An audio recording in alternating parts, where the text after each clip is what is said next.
अंबडमध्ये श्री गजानन महाराजांच्या पालखीचे भव्य स्वागत. टाळ मृदंगाच्या गजराने शहर दुमदुमले. अंबड प्रतिनिधी गोविंद खरात. अंबड शहरात आज श्री गजानन महाराजांच्या पालखी सोहळ्याचे भक्तिमय वातावरणात भव्य स्वागत करण्यात आले.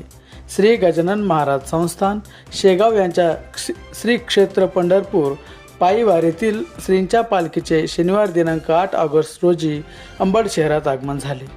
पालखी शहरात दाखल होताच टाळ मृदंगाचा गजर, भगवे ध्वज आणि गण गण गणात बोते तसेच विठ्ठल विठ्ठल जय हरी विठ्ठल जय घोषाने संपूर्ण परिसर दुमदुमून गेला. श्रींच्या पालखीचे दर्शन घेण्यासाठी अंबड शहरातील नागरिक आणि भाविकांनी मोठी गर्दी केली होती. भाविकांनी वारकऱ्यांचे उत्स्फूर्तपणे स्वागत करत श्री गजानन महाराजांच्या पालखीचे मनोभावे दर्शन घेतले.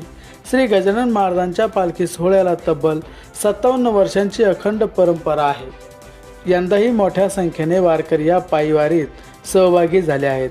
पालखी सोहळ्याच्या पार्श्वभूमीवर अंबड पोलिसांकडून चोख बंदोबस्त तैनात करण्यात आला होता. वाहतूक व्यवस्था सुरळीत राहावी आणि भाविकांना कोणतीही अडचण निर्माण होऊ नये यासाठी पोलिसांनी विशेष खबरदारी घेतली. यावेळी उपविभागीय अधिकारी सिद्धेश्वर धुमाळ आणि उपनिरीक्षक संतोष घोडके यांनीही पालखीचे दर्शन घेतले.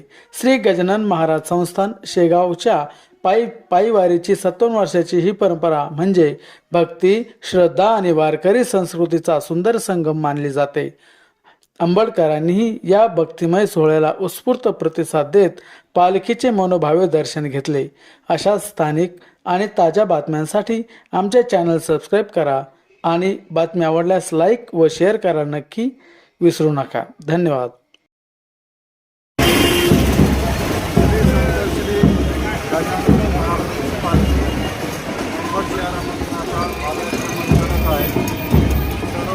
भाविक मोठ्या उत्सवामध्ये दर्शन घेत आहे.